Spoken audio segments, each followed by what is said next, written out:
delegates from different parts of the country, friends, ladies and gentlemen. I am pleased to be here with all of you at this national conference on India at G20. Priorities, prospects, and way forward for creating an inclusive and sustainable society, which is inspired by India's G20 goals and the theme, One Earth, One Family, One Future. My hearty greetings to all the participants, a warm welcome to all our esteemed delegates from across the country joining us here today. I hope this conference will provide a unique opportunity for interaction among domain experts, policy makers, and the students to provide fresh insights and to strengthen our resolve. Since G20 represents more than 60% of the world population, accounts 85% of global GDP, and 75% of global trade, such forum and discussion will be able to assert their values for a better tomorrow. The opportunity for India to lead G20 came at a time when the world was confronting the challenges of COVID, climate change, and conflict. The determination to deal with these three major challenges and to lead the world to a better future is reflected in Honorable Prime Minister Narendra Modi's statement in Bali last November, where he made it amply clear that India's G20 presidency will be inclusive, ambitious, decisive, and action-oriented. During India's G20 presidency, green development, accelerated inclusive and sustainable growth are top priorities, and the world is looking at us with the hope to make the bold transition from disruption to regeneration, from exclusive to inclusive, from discard to concord, and to contribute to peace, friendship, and cooperation, both in Global South and Global North. Honorable Prime Minister has also united the world leaders through his idea of peace and made it clear that today's era is not of war. And I strongly believe interaction, cooperation, and conflict resolution, three fundamental factors, will guide the world tomorrow. Friends, a scarred and wounded world can't be inclusive and sustainability in the society. The aspirations of humanity can be fulfilled only in the conditions of peace, and I strongly believe peace, deeply rooted in our great civilization, is making the world realize the futility of conflict and utility of dialogue. As an economic powerhouse and a major contributor to world peace, it is India's moment and the opportunity to forge global unity based on trust for achieving our priority goals. The world has witnessed India's aspirations for equitable development under the leadership of Honorable Prime Minister in the past 9 years. India has not only realized its economic strength, but also gave a new social model to the world for equitable development. During the difficult times of pandemic, we were not only able to vaccinate the entire population, but also help other countries through initiative of Vaccine Maitri. More than 80 crore people received free food grains in the last 8 years. More than 7 crore tap water connections were provided to households. More than 3 crore urban and rural houses were provided to poorest of the poor. More than 11 crore toilets were built and more than 35 crore small entrepreneurs received a new lifeline in form of credit as access. The world has realized that the principle of Antyodaya, which means no one is left behind, is the only way forward to the world prosperity. मित्रों, हमारी संस्कृति कहती है अंधकार, darkness, दरअसल दिए की गैर मौजूदगी ही है। जिस वक्त दिया जलता है अंधकार मिटने लगता है।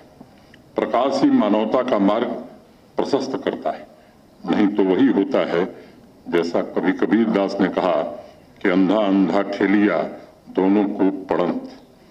वैश्विक समाज की यात्रा में यह समय दिए जलाने का समय है।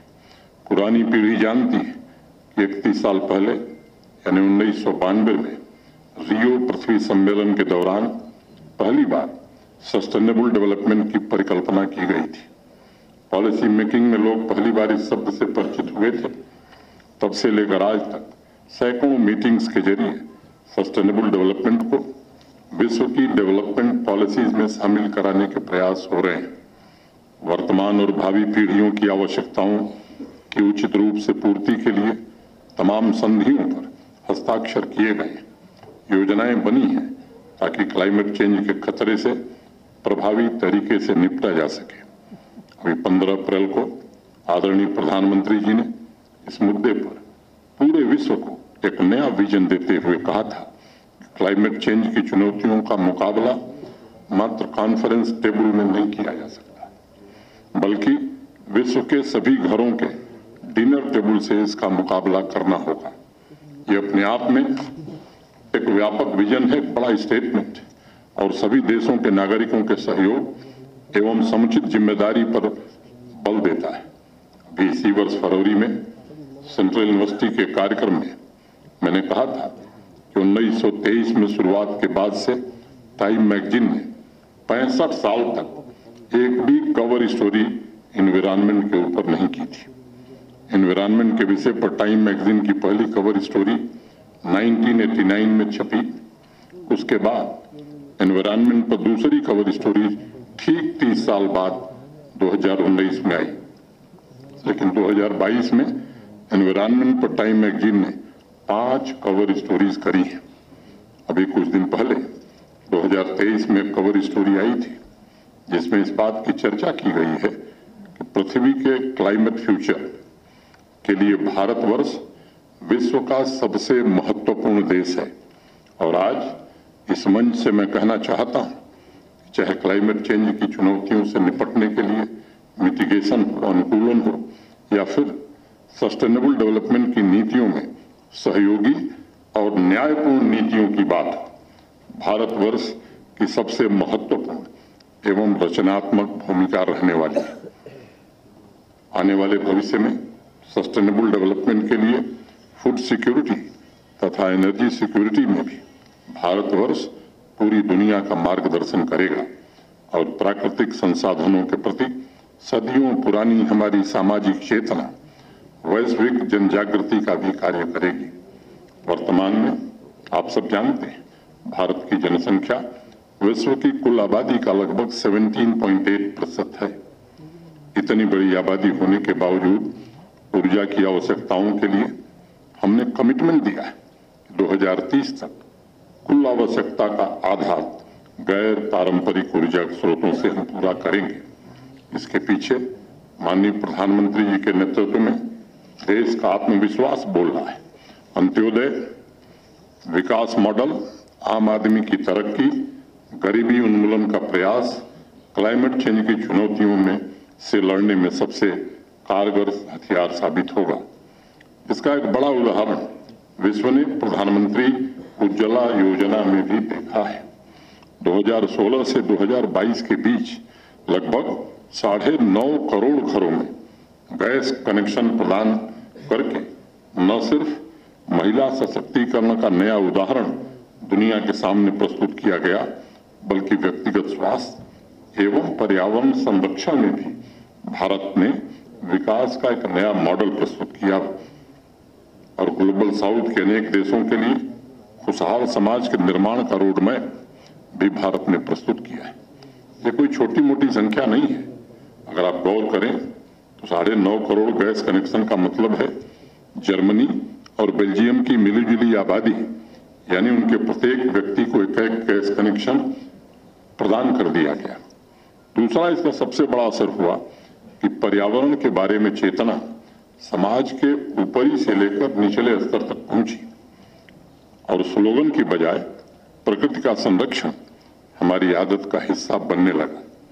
मुझे यकीन है G20 प्रेसिडेंसी एक ऐसा अवसर है जब सामाजिक सशक्तिकरण से आर्थिक सशक्तिकरण तथा अस्तित्व के प्रति संवेदनशीलता एवं सहज जीवन शैली जैसे अनुभवों को भारतवर्ष अन्य देशों के साथ साझा करेगा तथा न्याय और समानता पर आधारित विश्व व्यवस्था की स्थापना में भारत सबसे ज्यादा योगदान करेगा। मित्रों, सस्टेनेबल सोसाइटी के लिए विश्व को एक अन्य कारक पर भी ध्यान देना होगा और वह है डिजिटल ट्रांसफॉर्मेशन। मुझे बताया गया है कि इस कॉन्फ्रेंस में उस पहलू पर भी चर्चा होने वाली है और ये ऐसा मुद्दा है कि ग्लोबल नॉर्थ यानी विकसित देशों से लेकर ग्लोबल साउथ यानी विकासशील देशों में इस बात पर बड़ी चिंता व्यक्त की जा रही है कि जो डिजिटल सोसाइटी विकसित हो रही है, जो ट्रांसफॉर्मेशन हो रहा है, क्या वो इंक्लूसिव है, समावेशी है, सर्वस्पर्शी है? क्या हम भविष्य उन्मुख इंफ्रास्ट्रक्चर निर्मित कर पाए हैं और क्या हम बिजनेस सेक्टर में संस्थागत प्रबंध और व्यवस्थाएं विकसित कर पाए हैं जो अन्य देशों के साथ परस्पर लाभकारी आर्थिक सहयोग बढ़ाने में मदद कर सकें? ऐसे तमाम सवाल हैं जो राष्ट्रीय तथा अंतर्राष्ट्रीय स्तर पर भी समानता, परस्पर लाभ एवं शांतिपूर्ण सह अस्तित्व के परिप्रेक्ष्य में लोगों के दिमाग में चल रहे हैं। और जब मैं आपसे इस विषय पर चर्चा कर रहा हूं तो मेरे मन में 17 अप्रैल के अखबार की एक तस्वीर चल रही है जिसमें कर्नाटक में एक नारियल कोकोनट सेलर अपने मोपेड पर नारियल बेच रहा है और मोपेड के हैंडल पर डिजिटल पेमेंट के लिए QR कोड लटका के रखा है। एक नए भारत की उभरती तस्वीर है जिसने माननीय प्रधानमंत्री जी के नेतृत्व में डिजिटल इंडिया के माध्यम से समावेशी विकास एवं सस्टेनेबल डेवलपमेंट का बहुमुखी ढांचा पूरी दुनिया के सामने प्रस्तुत किया है। चीन के बाद दुनिया की दूसरी सबसे बड़ी इंटरनेट यूजर्स की आबादी भारत में। पिछले वर्ष भारत का real time digital transaction 46.8 billion ये रिकॉर्ड रहा है और दूसरे नंबर पर जो देश था चीन, उससे ठीक हम दुगुने हैं। ये हमारी प्रगति है। नई तकनीक निर्मित करने के लिए नॉलेज का मजबूत आधार, भविष्य की टेक्नोलॉजी के लिए उपयुक्त वातावरण, डिजिटल ट्रांसफॉर्मेशन के लिए भविष्य की तैयारियां, इन 3 पैरामीटर्स पर वर्ल्ड रैंकिंग में आज हमारी पोजीशन बहुत सशक्त हुई है। लेकिन ये सच है कि 140 करोड़ से ज्यादा की आबादी वाले इस विशाल देश में डिजिटल डिवाइड तथा डिजिटल इंफ्रास्ट्रक्चर की चुनौतियां अभी भी हैं। कई बार लोग तुलना करते हैं कि एस्टोनिया का हवाला देते हुए जिसने बहुत कम समय में डिजिटल डिवाइड को समाप्त कर दिया है। मुझे लगता है कि यह तुलना ठीक नहीं है। भारत की 140 करोड़ आबादी के मुकाबले एस्टोनिया की कुल आबादी जम्मू शहर से भी कम है, महज 14 लाख है। और इसलिए मुझे लगता है कि तुलना करने के बजाय हमें बेस्ट प्रैक्टिसेस के आदान प्रदान द्वारा कार्यक्रमों पर फोकस करना होगा जो digitally empowered society, knowledge based economy निर्मित करने के लिए डिजिटल एक्सेस, डिजिटल समावेशन और डिजिटल एम्पावरमेंट के अभियान को मजबूती प्रदान करें। मुझे खुशी है कि डिजिटल इंडिया मिशन के तहत जैम, जनधन आधार और मोबाइल ये जो ट्रिनिटी है, common service centres, digi locker, उमंग, UPI, अनेक ऐसे पहल ये डिजिटल समावेशन की दिशा में पूरी दुनिया को हमने एक नई पहचान दी है और अन्य देशों के साथ डिजिटल प्रौद्योगिकी के क्षेत्रों में सहयोग की नई संभावनाएं भी हमने प्रस्तुत की है। डिजिटल के सार्वजनिक बुनियादी ढांचे के 3 महत्वपूर्ण उदाहरण आधार, कोविन और जेम को भारत ने विश्व के सामने आज प्रस्तुत किया है। और आज जब मैं आपसे बात कर रहा हूं तो इस समय अनेक भारतीय IT कंपनीज विश्व के अलग अलग देशों में वहां के डिजिटल ट्रांसफॉर्मेशन पर काम कर रही है। मुझे विश्वास है कि भारत की प्रेसिडेंसी में G20 प्लेटफॉर्म पर आपसी संवादों तथा पार्टनरशिप द्वारा सहयोग के इन संबंधों को नई प्रेरणा मिलेगी। जैसा मेहता जी ने बताया, पहले से एक पूर्व नियोजित कार्यक्रम में हम सबको जाना है इसलिए मैं आप सबसे क्षमा चाहता हूं। पूरे कार्यक्रम में मैं उपस्थित नहीं रह पाऊंगा। मंच पर विराजमान सभी लोगों से भी विशेष रूप से क्षमा प्रार्थी हूं। मैं सोचा था कि 1 घंटे 1.5 घंटे रहना है, लेकिन जब मैंने देखा एक से एक दिग्गज स्पीकर को छठ बोर्ड को बड़ छोट का कपड़ा दो, किसको बड़ा कहें किसको छोटा कहें, ये दुविधा थी। तो मैंने थोड़ी धृष्टता की है। मुझे उम्मीद है कि इस धृष्टता पर आप ध्यान नहीं देंगे। Friends, I would also like to briefly mention about the quiet transformation that is taking place at the level of enterprises led by our youth. With the youngest population in the world and powered by Honorable Prime Minister's vision of Atmanirbhar Bharat and Make in India, we are witnessing a strong economic growth that has catapulted the country into the big league for a better world in future.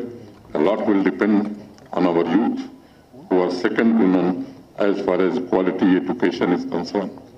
Our young generation is more confident and increasingly innovative to drive the progress and fulfill the aspirations of the society.